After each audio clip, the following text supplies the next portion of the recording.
Yeah, I have my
Occasionally, can you just check this out? Okay, so it's solid red dot. Alright. The camera might die. It's being It is what it is. And the background music, is that on here? Who's in charge of turning that off? I don't know. I'm so sorry. No, that's Susan did come over and start playing it, so.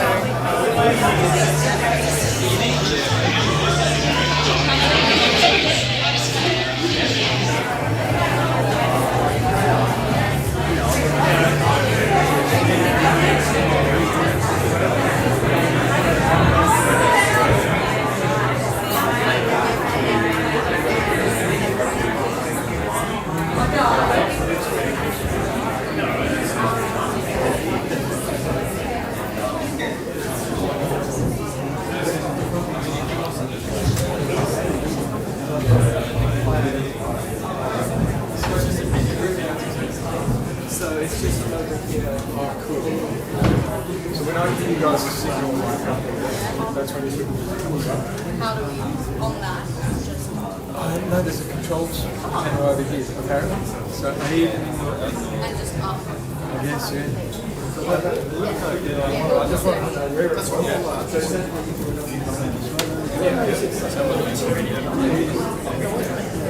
Yeah, I'll be just sorting all of let's give it this.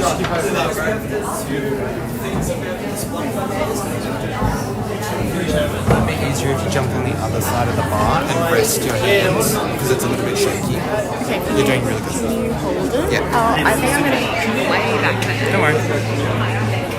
Sorry. Is there room for me to stand there so I can rest on the bar? Thank you. It's just for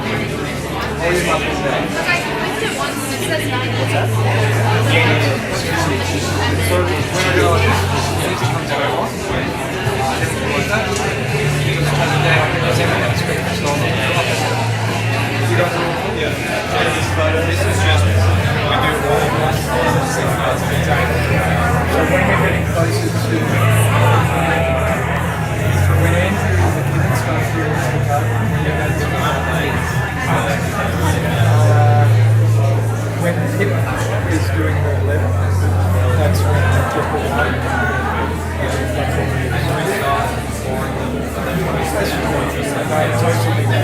So just for those people who have stopped already. So let's check and see if that's all.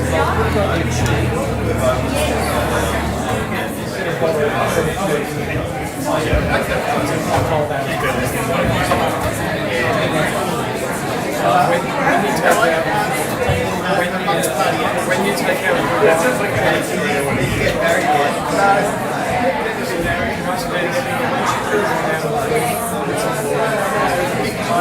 You fell on my foot at the end of the night. Oh, it's a good guy. Good guys.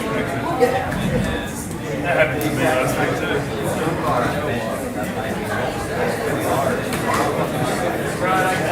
Still not going on my front.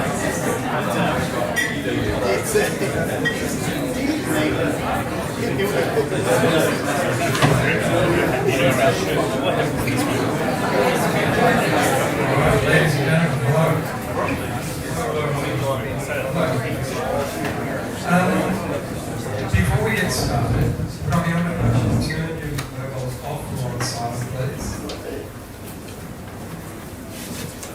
And Krista will begin with the acknowledgement. So I'd like to begin by acknowledging the traditional owners of the land we're on today, the Gayamable people of the Eora Nation, and to pay my deep respects to their elders past and present, and continue that respect to all Aboriginal and Torres Strait Islander peoples and everyone of those with us today. Storytelling is deeply important to the First Nations people because it connects them and is a way of passing down knowledge and healing together. So this is really important today because this is the reason we're being brought together to do all of those things and share the really rich and incredible life of Andrew Barnes. He loved growing up on this beautiful saltwater country and was always really connected to our First Nations people and very respectful of them. So I'll end with this always was and always will be Aboriginal land. Thank you, Krista. Well, hello. What a lovely manly day. It's exactly as far as we're from. Right here in the sun and the sea. We're here to pause, reflect and celebrate the life of Andrew Barnes. We're also here to admire the resilience of the amazing Susan and to acknowledge the bravery of Benji. My name is Ben Norton. I was introduced to Barnes as an impressionable 19-year-old, and I got introduced to the world of Manly, which was full of tall blokes called Wobber, Gusher, and Wally, and Bruce, and don't forget Bozo, of course. And what an athletic, fun, enthusiastic world it was, matched only by the glamorous and intelligent women of Andrea, Krista, and Pip, amongst others. Barnes was born on the 4th of October 1968, and in a beautiful industrial design-like symmetry, he passed away the same day, exactly 57 years later. I think you would be very pleased with that balance. What we're going to do now is have a few people reflect and give their thoughts on the amazing Barnes. We're going to start with Susan. So Susan, if you'd like to come.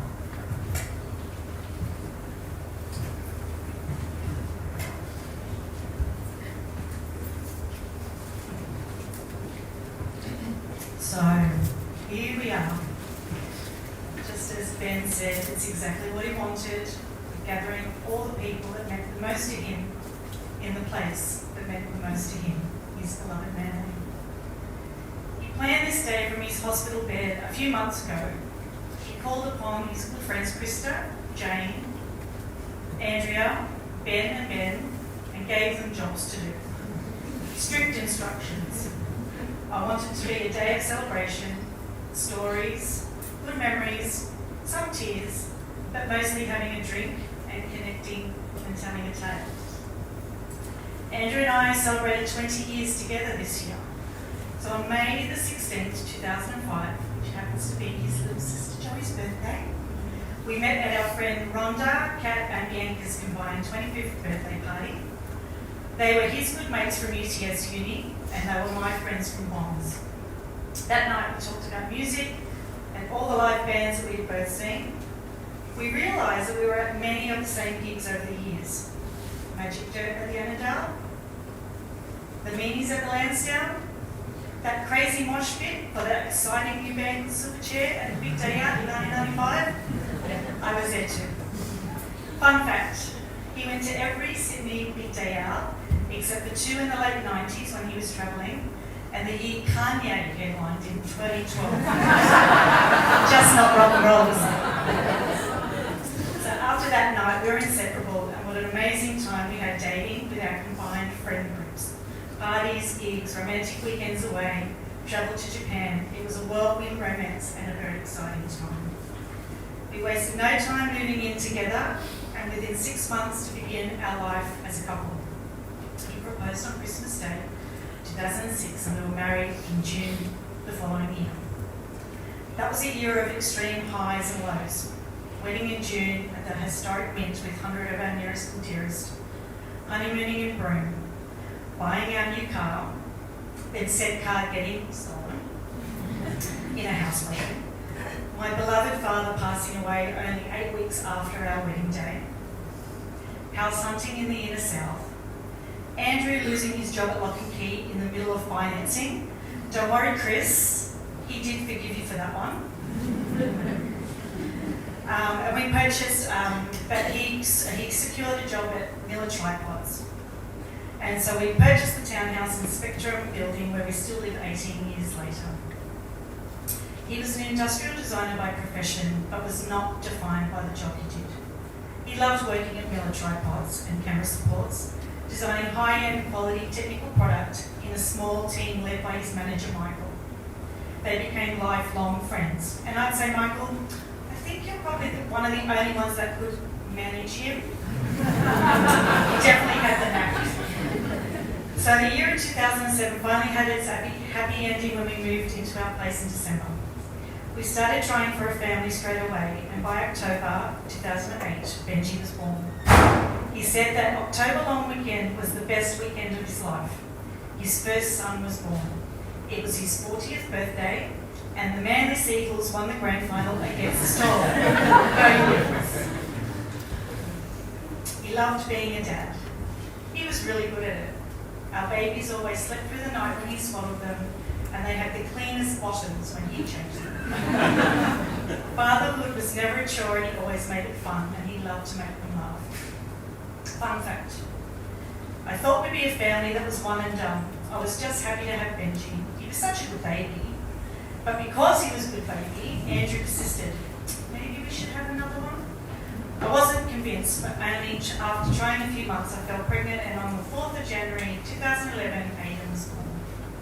He was so happy he had 2 boys. They were the light of his life. Raising babies, toddlers and children can be challenging, but he was always up for it. Always on the floor engaging with them, and most excited when they were old enough to be able to start building and constructing. Our house was full of endless Thomas and his friends, Hot Wheels tracks, and when the boys were older, Lego. Oh, the Lego. The obsession, especially with anything Star Wars.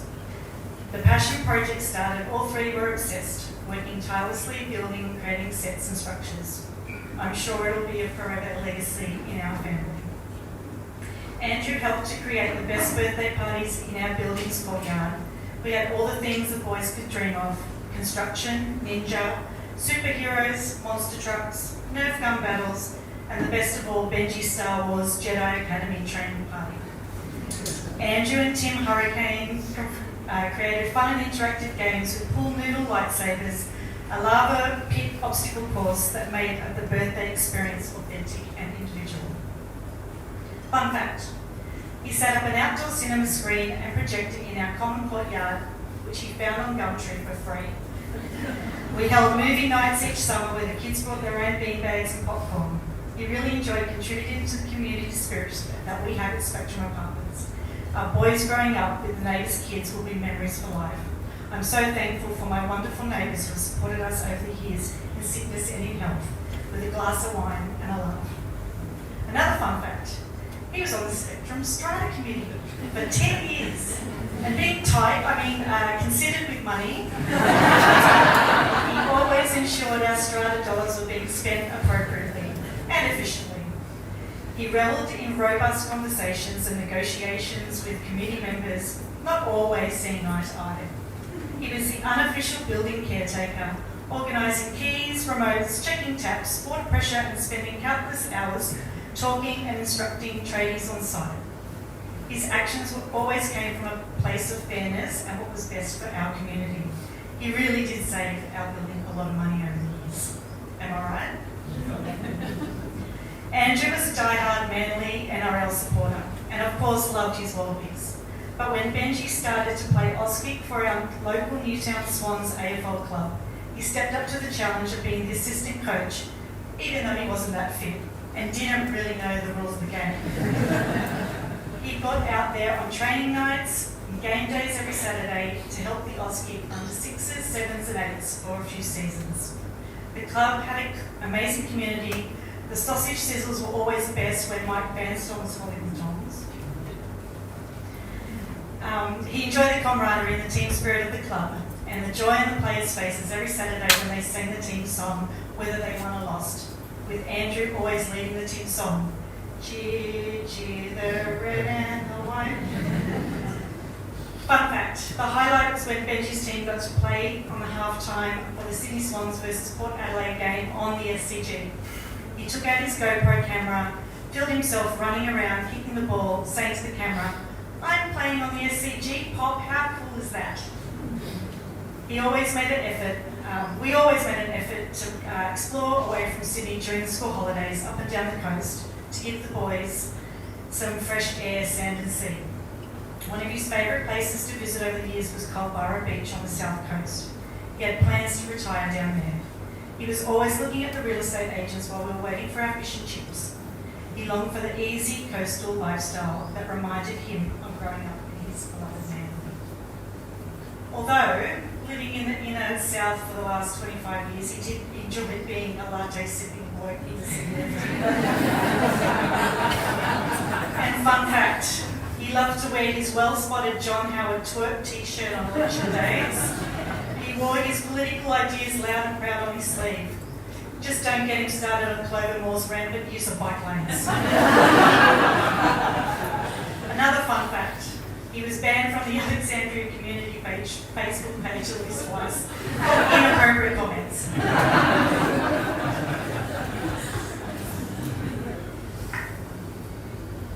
In 2020, he found his tribe at the CPP Wind Engineering family, a place where he could utilise his CAD design expertise and knowledge. Along with the interesting and varied projects came social engagement of all the workplace events. Friday night brewery crawls through Marrickville, dress-up days and themed Christmas parties.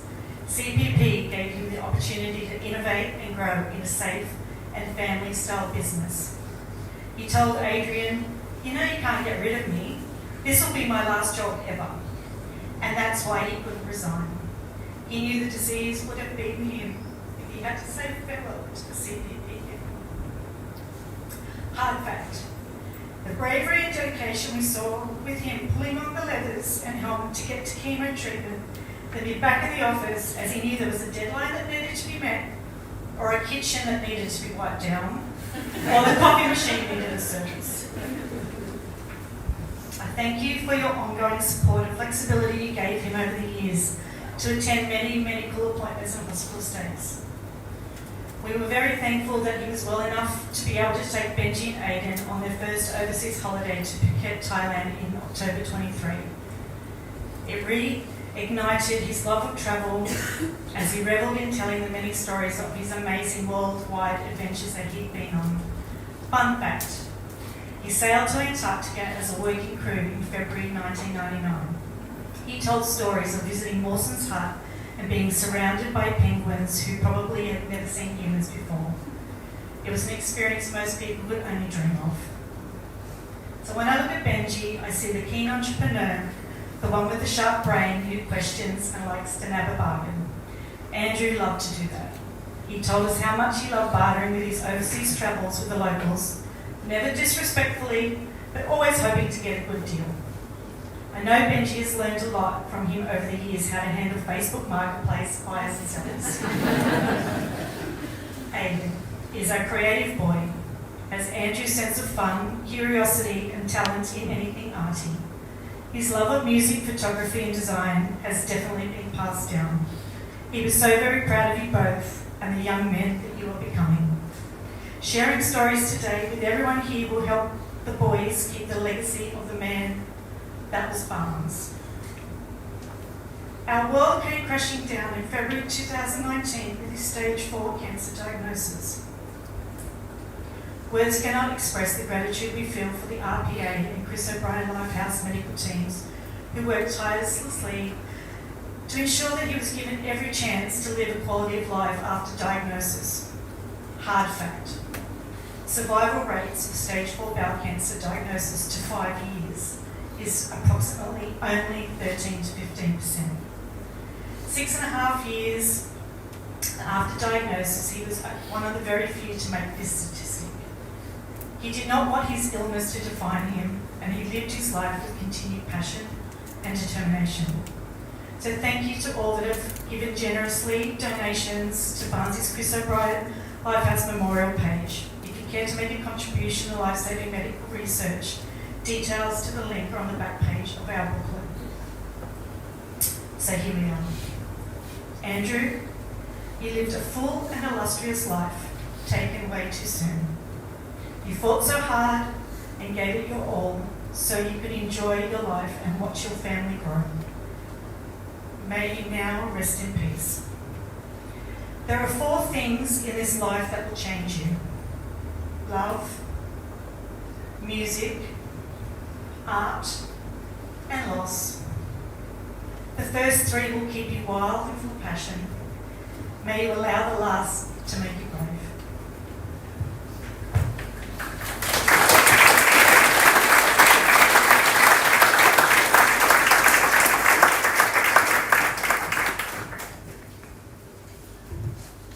Thank you, sir. I said it before, I'll say it again now. You're amazing. You're just simply amazing. Okay, Joanne. Joanne's going to say this.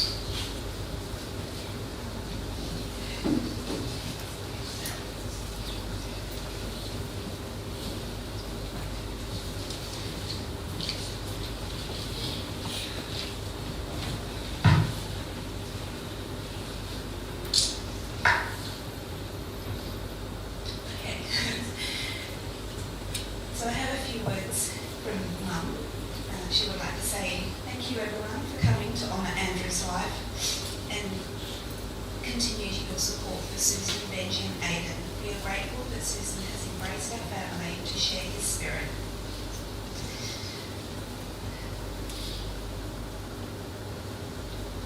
Our home in Manly was a magnet for many friends and family. During Andrew's school years and teens, some of you may have shared memories of the stinking coal dust at the old gasworks sites, where you learnt to ride bikes or fly kites. Many days and nights of mystery and intrigue of Dungeons and Dragons, the fearless cracker nights and learning to windsurf at Little Manly Beach. The rites of passage, graduation, 18th and 21st birthday parties, possibly a few other parties while Paul and I were living at Laguna. After uni and marriage, Andrew and Susan chose to live in the inner city to raise their boys and develop their careers. They made new friends and rewarding relationships. However, it was Andrew's decision to return to Manly for us to share his celebration of life today. He will never be forgotten, whatever you hold personal memories of him. For his family, love lives beyond goodbye.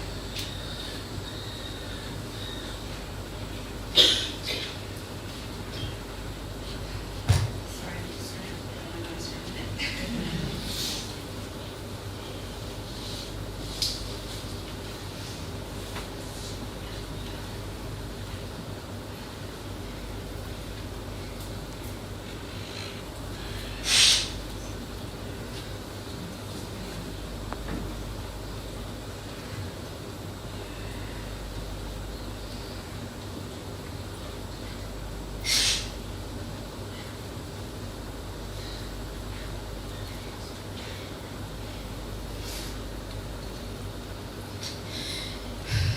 Here we are.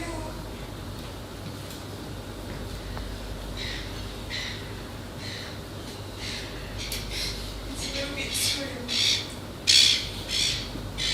I didn't think I thought this the day would really come. Andrew's will to live went far beyond any of his many diagnoses, yet here we are. He showed extraordinary courage and determination to be here for as long as he possibly could with his beautiful wife Susan and their boys Benji and Aidan. Before his first major surgery nearly 7 years ago, he told me he just wanted 5 more years. He said he wasn't worried for himself as he had ticked a lot of boxes in his life. but he still had more to tick as a husband, father, and in his career. With the love and unwavering support of his wife Susan and children Benji and Aidan, extended family and friends, his incredibly talented surgeon, Dr. Nabila Nasari, her team and the staff at the Chris O'Brien Lifehouse, he was able to make it beyond his 5-year goal and get more of those boxes ticked. For that, I am truly grateful. We grew up just around the corner, 63 Stewart Street, right opposite Little Manly Beach. We had a blessed childhood. Andrew was the middle child, stuck between Jenny, our older sister, and me, Joey, the youngest. As kids, Andrew would play cricket at Little Manly with his mates, the other neighbourhood boys, Jim, Eugenio, and Manuel, to name a few. And I would desperately want to play too. Andrew didn't pull any punches. He didn't make any exceptions for his little younger sister and bowled just as hard and fast to me as he did any of the older boys. Actually, he probably put in some extra effort to get me out so he didn't have to deal with his annoying little sister, who adored him anyway. He taught me how to windsurf at Little Manly, fond memories with siblings Jim and Danelle McKinnon. Jim was Andrew's school friend, Danelle mine. So the big brothers had their little sisters tag along windsurfing. It was fun at first, when I got to lay down and ride along the end of the board. I was quite content there, especially with no running, ducking or weaving of flying cricket balls or bats. But Andrew had other ideas for me. With his adventurous spirit, I think he thought that I should be an active participant rather than tag along for a free ride. So he started by getting me to stand on the board next to him and hold onto the wishbone, which is the handle part that goes around the sail. In the perfect weather conditions, I could find my balance, he'd let go of the sail and I could actually hold the sail upright. However, the majority of the time, there wasn't perfect weather conditions and the sail was too heavy for me to hold onto and I'd end up dropping it. Andrew would have the task of pulling it back up out of the water with the two of us counteracting each other's balance, each trying to stand on the board. One time, Andrew, always the inventor, had another brainwave. He thought it would be a really good idea if I manoeuvred around him to the front of the sail and edged my way to the opposite side of it to him. So in tandem, would be on either side of the sail. What a brilliant idea. This could be fun, I thought, and what could possibly go wrong? It worked a treat. That is until it was time to drop the sail and he was stronger, one of the two of us. It would inevitably fall to my side. So not only was I knocked off the board, but now I was under the water with a windsurfer sail on top of me, exhausted and gasping for air, desperate to find my way out from beneath the sail. And when I did find my bearings and was able to swim out and resurface, Andrew was there on the board, pissing himself laughing. "Oh, sorry, Joey. I didn't mean to do that." With a wry smile. Andrew was really good at sarcasm and I was really bad at understanding it. It would have been hard for a teenage, no-nonsense, unapologetic, opinionated, straight shooter like Andrew to have such a sensitive, spiritual little sister. No doubt a thorn in his side. But to his credit, he did try.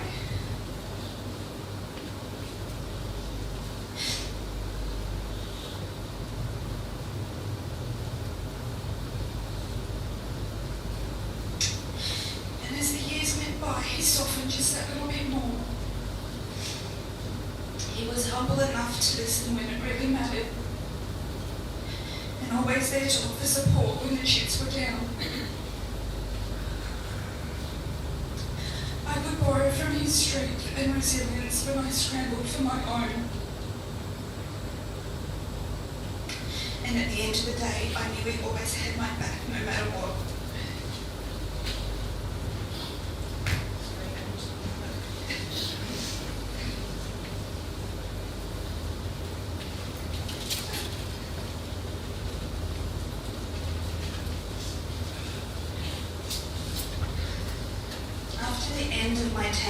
windsurfing career with my brother, he also went on to bigger and better things, including wave jumping at the surf.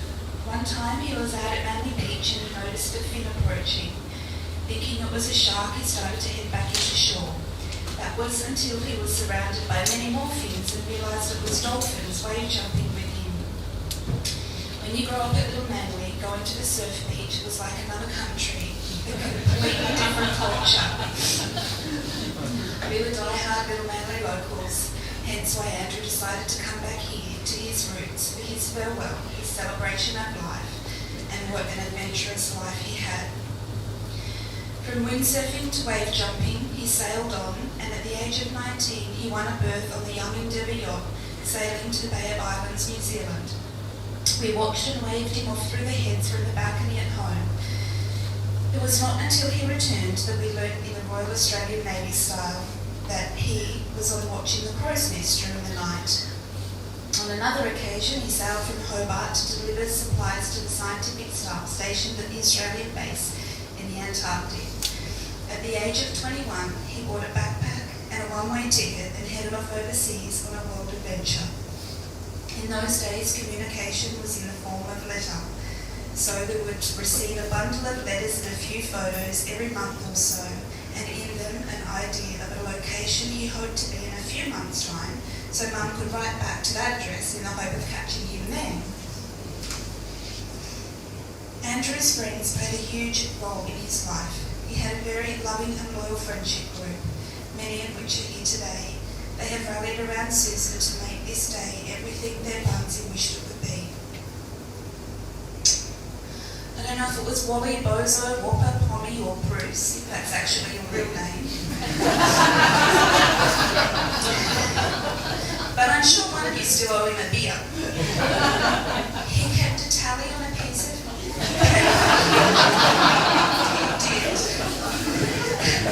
stuck to the wall in front of his school desk in his bedroom. As a side note, I still have his school desk and use it every day. Our childhood home is long gone, but I can still see in my mind's eye Andrew's room, if I ever dared to open the door. He had a single bed to the left and record player and albums next to the bed, and to the right his little white desk in the corner.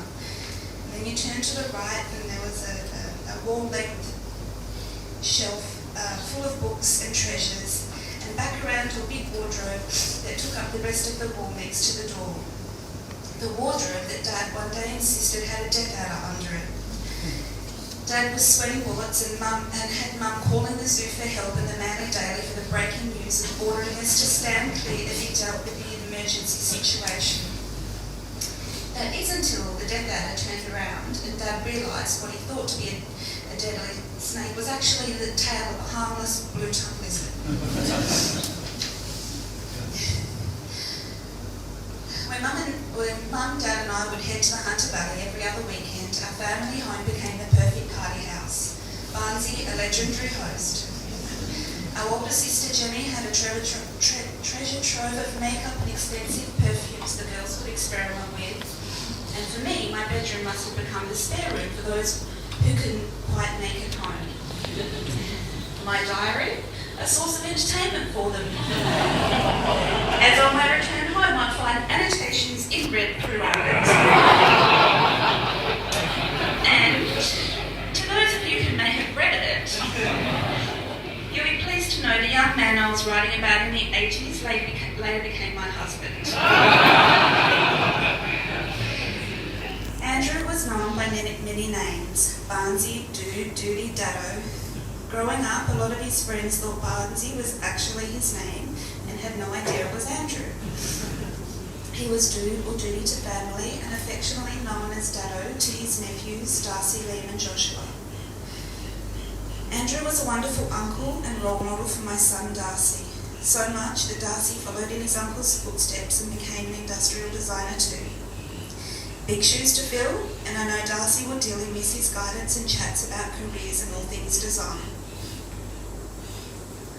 My husband Simon and I were always a little alternative in our lifestyle choices compared to Andrew, but he embraced Simon as his brother-in-law, and for the past 38 years, there was never a harsh word between them. I remember when we were much younger, Simon was buying alcohol in a bottle shop just around here down in Manly and was being hassled for ID, whilst Andrew casually breezed past and chuckled to the sales assistant, he's older than me. And to Susan, Benji and Aidan, thank you for giving Andrew so much to live for on this earthly plane. His spirit lives on in each of us. It was always mightier than his mortal body, and he is now free to soar.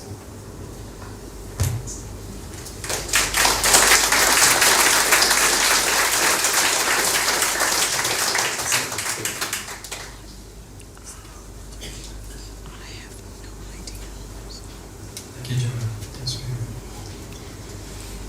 Okay, Rodney is going to speak on behalf of Andrew's best mate, Eddie Rick.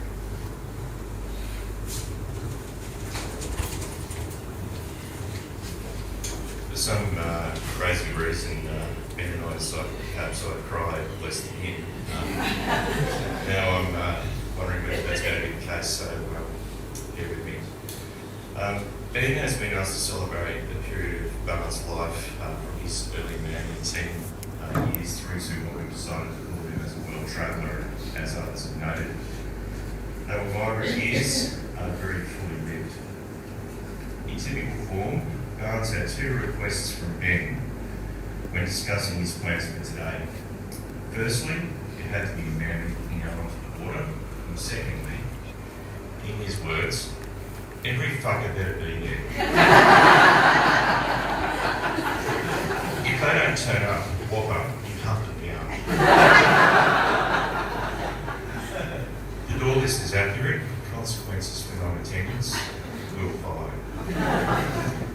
Turning up was a quality of Barnes, but constant when it came to everyone's birthday, wedding, christening, bar mitzvah, you name it, he was there. You all turned up. I think by the amazing turnout today, he got his wish. Ben first met Barnes through Bruce Giffen, who I did see earlier. I'm sure there he is over there. Who dragged him down to Manly Cove to meet his mate Andrew. First time and last time called Andrew, I think, from that point on. Barnes was out on his windsurfer, taking from where we stand today across the cove to Delwood and back repeatedly.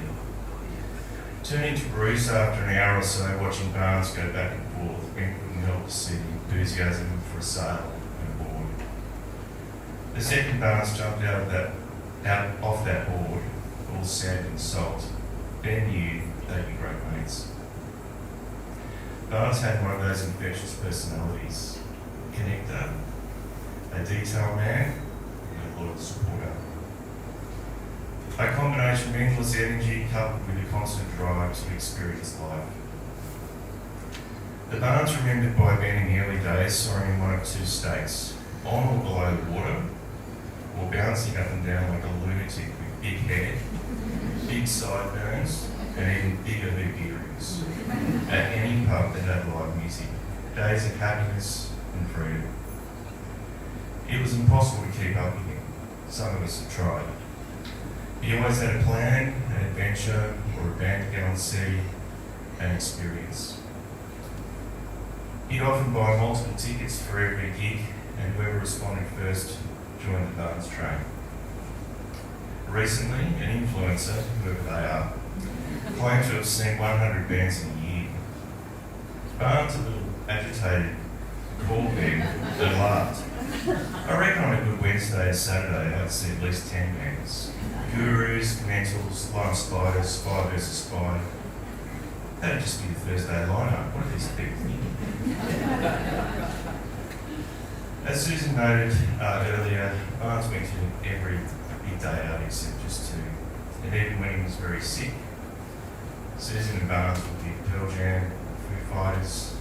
His love of music was legendary. It was perpetual motion with Barnes. He would be out sailing with Dale and Hinton on anything that floated or wasn't tied down. That one's for sure. Then it was the teleporter with Bozo. The teleporter was an outboard strapped to a residential front door. What could go wrong? It stopped, it sunk. He would then hop on an old rusty catamaran with Wally and somehow cause an injury every time he went out.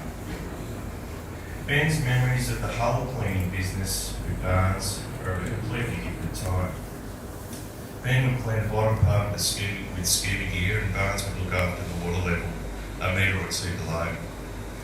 He would finish first and start swimming down to help with just a mask and a snorkel. That boy was part G1. Those early days were truly memorable and vivid, and for that Ben is really grateful. He'd like to acknowledge the Barnes family, Fran, Paul, Joey and Jenny. They were very much a surrogate family, and in their infinite wisdom decided, as has been noted, that on Friday they'd pack Joey up and head to Wollongby and not come back till Sunday. 63 Stewart Street on the banks of Little Manly was left in control of Jenny downstairs and Barnes occupying the upstairs area. I know Ben speaks on behalf of a lot of us here. Thank you, Fran. And we miss you, Paul, for that incredible freedom of just growing up. Stewart Street became sanctuary, a broad church for so many of us. It became a key meeting place, lifelong friendships, love affairs, and so many key moments growing up occurred at that place, all driven by Barnes. He maintained every one of these connections right till the end. It didn't matter if you were a Bally boy or a Queenwood, McKellar, Stella, Winona girl, everyone knew Barnesy. A sunset VB on the balcony before heading to the Stone in Groucho's became a rite of passage. Without Barnes, many of us would never have met. Ben thanks all the Barnes clan for the love in these important years. Barnes was the first to leave overseas, of course. It wasn't the same in Manly without him. By the time Ben caught up with him a year later, he had already done a ski season in Austria, travelled through Europe, Scandinavia, and had a long summer in Portugal. Much like his appetite for live music, Barnes was one of the greatest explorers. He travelled with Ben all through Europe, including being the worst bouncers in Austria and the crappiest nightclub managers in Portugal. Further travelled through Morocco, Israel and Egypt. Then they flew into Nairobi and headed up to the Sudan and hitched south to Cape Town in just over a year. But that was just with Ben. Barnes also travelled through Asia, then through Central and South America. He climbed ice volcanoes, as has been noted, went to Antarctica. He saw mountain gorillas, was chased by hippos and probably hippies, got shot at in Tanzania, pistol whipped in the Algarve. All of it dragging so many of us from Manly, as well as a host of others in their modern way.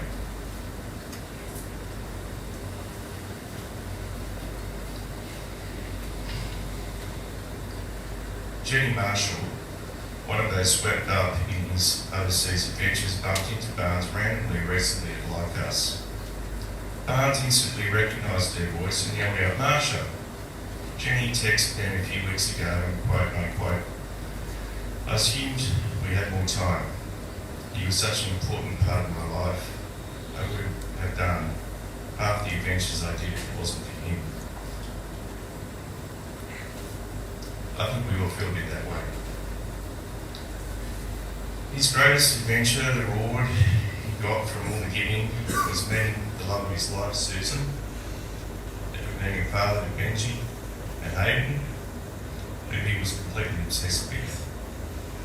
It's funny, after all the experiences and places Barnes went, all he wanted to do was hang out with Susan and the boys.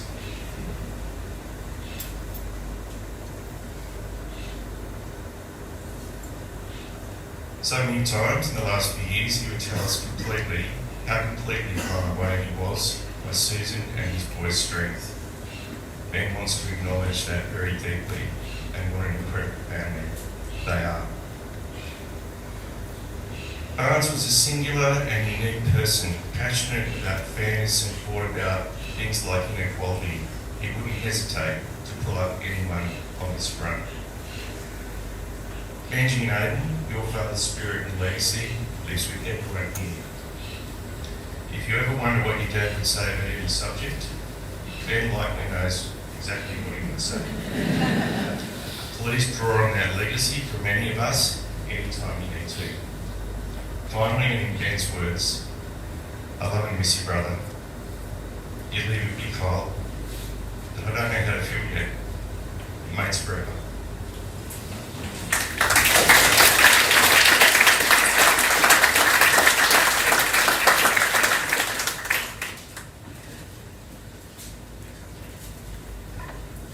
Thank you, Rodney.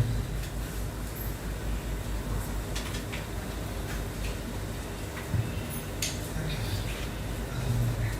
Jenny and Liam.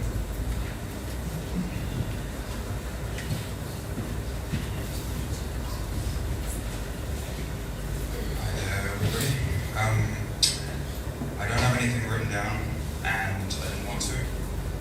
I just wanted to say a few things.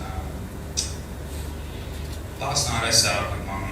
We sat there talking about Andrew for a while.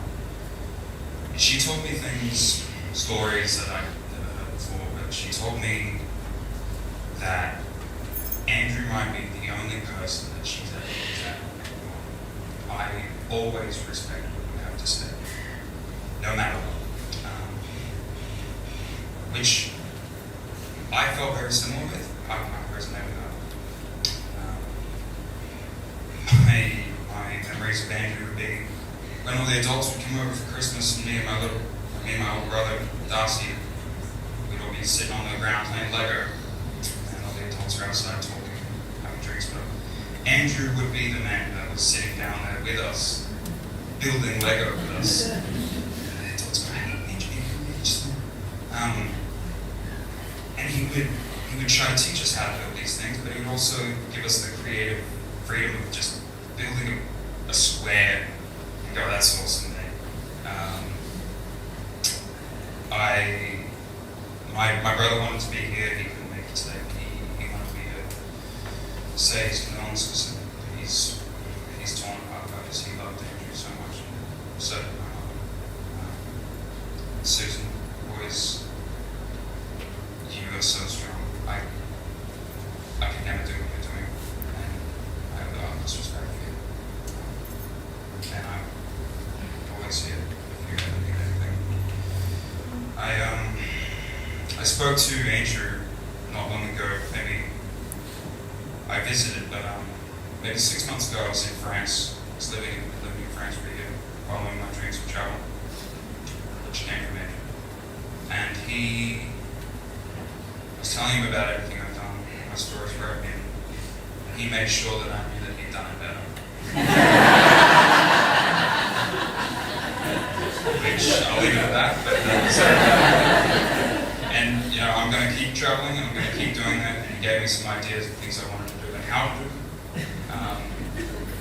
And I'll always remember Andrew as just this travel guru who just knew what to say, but he was a very big honor for me. So thank you.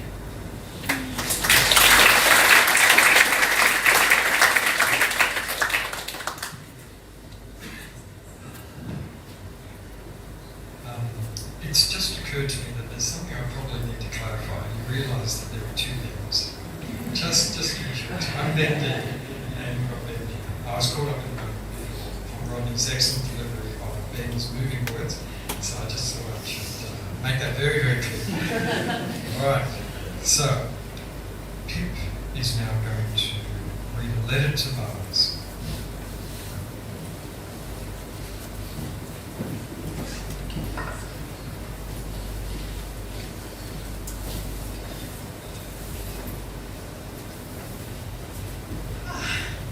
This is difficult. Not least because I have to open the letter and so just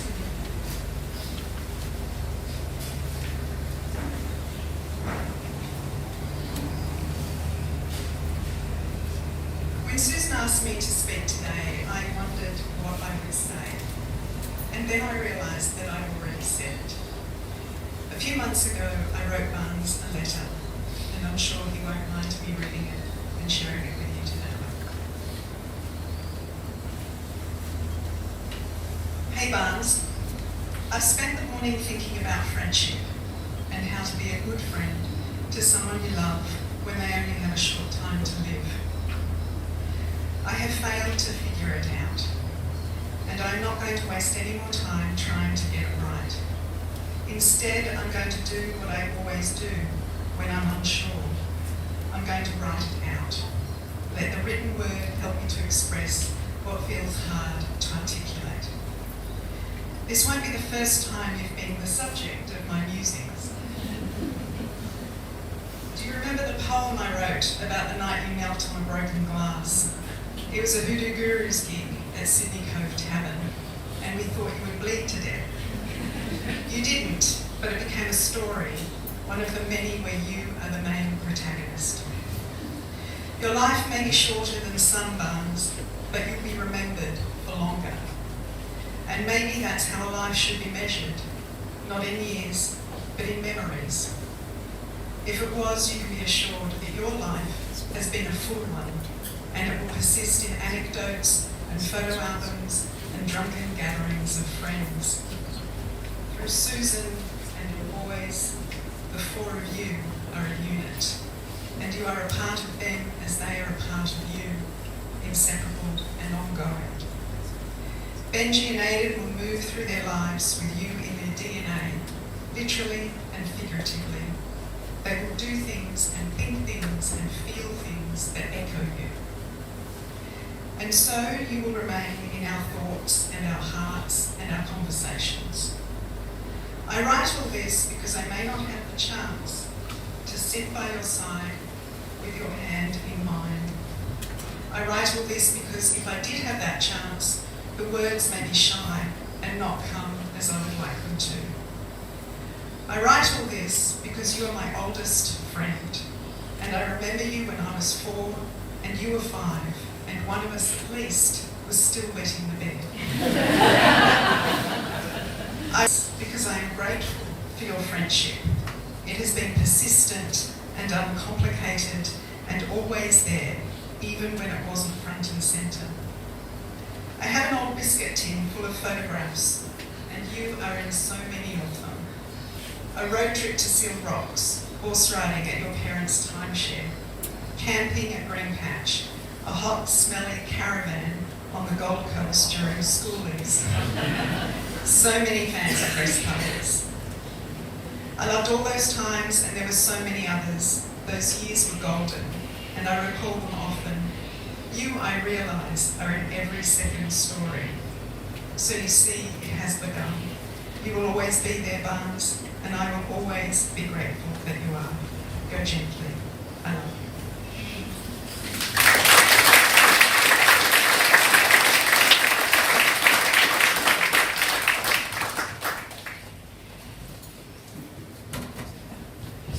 Thank you, Nick. That was beautiful.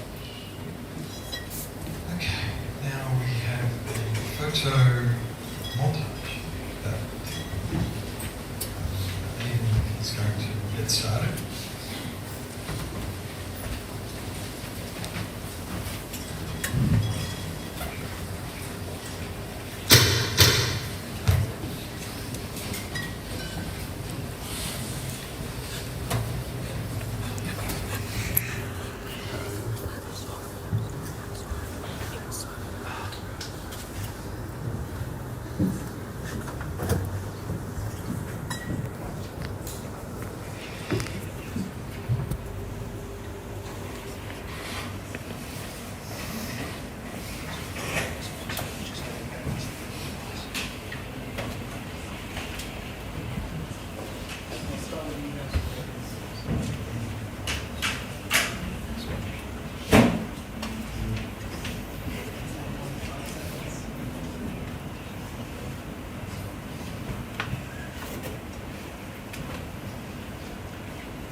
into mine, oh Lord, into mine, oh Lord, into mine.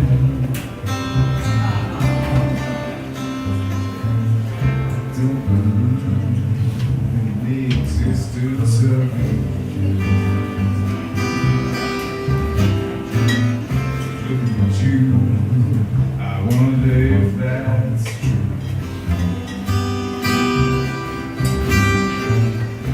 If I did, I would summon them together.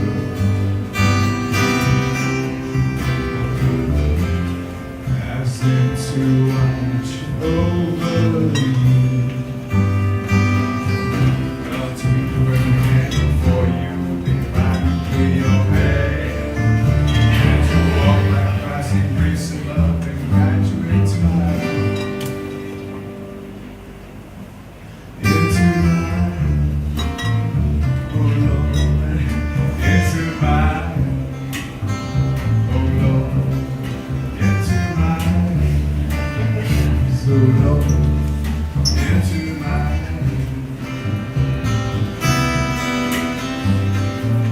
But I believe, I believe in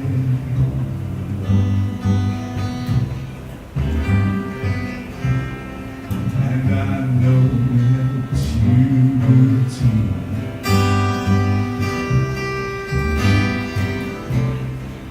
I believe in some kind.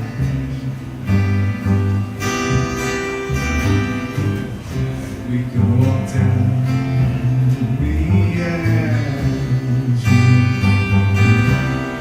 Keep your candles burning and riding with your views. You were drowning in noise and in walls. Into mine, so Lord, into mine.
thank you all for being here today. We all have one thing, at least one thing in common, and that's our admiration, respect, and love for Andrew. So, again, thank you so much. We will now be serving drinks and refreshments. Drew will be coming up, and we'll be here until it runs out, or 4 p.m., one or the other.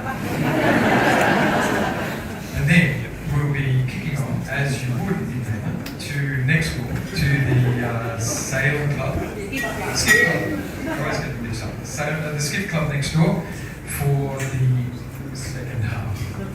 So, again, thank you so much. I think it had such a beautiful balance today. There was a bit from every chapter of Andrew's life, and it was very, very special. So, you've certainly got plenty to talk about now for the rest of the afternoon. So, thank you once again, and let's go.